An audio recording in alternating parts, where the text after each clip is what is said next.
എന്താണ് ഹൈക്കോടതിയിൽ സംഭവിച്ചതെന്ന് അറിയാമോ? അവിടെ നിന്നും അഭിഭാഷകനായ ശ്രാവൺ ചേരുകയാണ്. അഡ്വക്കേറ്റ് ശ്രാവൺ, എന്താണ് ഇവരുടെ വിഷയത്തിൽ ഹൈക്കോടതി പറഞ്ഞത്? മുഹമ്മദ് ഖലീബ്. ഹലോ, അഡ്വക്കേറ്റ് ശ്രാവൺ കേൾക്കാമോ? എന്താണ് ഇവരുടെ വിഷയത്തിൽ ഹൈക്കോടതി പറഞ്ഞത്?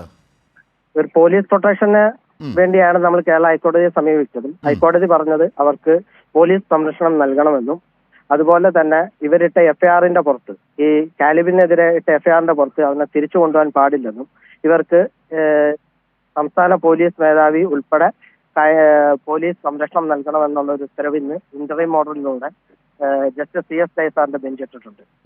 ഒരു ഇടക്കാല ഉത്തരവ് എന്ന നിലയിൽ അല്ലേ? ഓക്കെ, അടുത്ത ആഴ്ചത്തേക്കിന് കേസ് വെച്ചിട്ടുണ്ട്. പക്ഷെ കോടതി ഈ നമ്മൾ പറഞ്ഞ വാദങ്ങളോട് സാറ്റിസ്ഫൈഡ് ആണ്. അതുപോലെ തന്നെ ഈ ജാർഖണ്ഡ് ആണ് കഴിഞ്ഞ പാർലമെന്റിൽ അവതരിപ്പിച്ച ഒരു ബില്ല് പ്രകാരം ഓണറിംഗ് കില്ലിംഗ് ഏറ്റവും കൂടുതൽ നടന്നിട്ടുള്ള ഒരു സ്റ്റേറ്റ് എന്ന് പറഞ്ഞാൽ ജാർഖണ്ഡാണ്.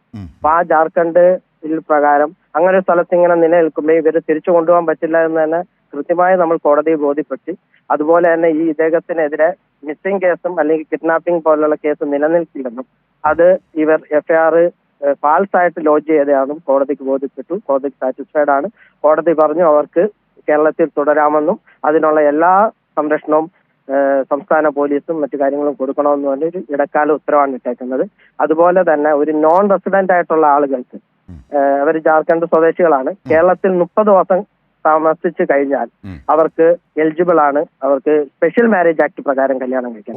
ആ കാര്യവും ശ്രദ്ധയിൽ കൊണ്ടുവന്നിട്ടുണ്ട്. അപ്പം അങ്ങനെയുള്ള എല്ലാ നിർണായകമായ നല്ല ഇതാണ് കോടതി എന്ന് കണ്ടെത്തിയിരിക്കുന്നത്. അപ്പം അനുകൂലമായ വിധിയാണ്. അഡ്വക്കേറ്റ്, ഈ സ്പെഷ്യൽ മാരേജ് ആക്ട് പ്രകാരം വിവാഹം കഴിക്കണമെന്നുള്ള എലിജിബിലിറ്റി എന്താണ്? 30 ദിവസം ഇവിടെ കഴിയുക അല്ലേ? നോൺ റെസിഡന്റ് ആയിട്ടുള്ള അത് മനസ്സിലായി. അപ്പൊ അവർക്ക് 30 ദിവസം കഴിഞ്ഞ് കഴിഞ്ഞാൽ അവർക്ക് കേരള രജിസ്ട്രേഷൻ വകുപ്പിന്റെ സ്പെഷ്യൽ മാരേജ് ആക്ട് പ്രകാരം കല്യാണം കഴിക്കാൻ അവർ എലിജിബിൾ ആവുക. അപ്പോൾ അവർ ഫെബ്രുവരി 9 തൊട്ടാണ് കേരളത്തിൽ തുടരുന്നത്.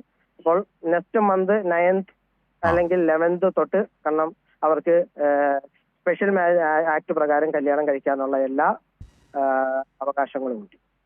പിന്നെ ഈ പറയുന്ന പോലെ ഇവരെ തിരിച്ചു കൊണ്ടുപോയിക്കാൻ ഓണർ കില്ലിംഗ് പോലുള്ള കാര്യങ്ങൾ സംഭവിക്കും എന്നുള്ളതിന്റെ ശ്രദ്ധയും കോടതിയിൽപ്പെടുത്തിയിട്ടുണ്ട്. കോടതി പ്രൊട്ടക്ഷന് ഉൾപ്പെടെ അവരെ തിരിച്ചു കൊണ്ടുപോകണ്ടെന്നും പറഞ്ഞുള്ള സുപ്രധാനമായ ഒരു ഇടക്കാല ഉത്തരവാണ് ഈ കേസുമായി ബന്ധപ്പെട്ടിട്ടുള്ളത്.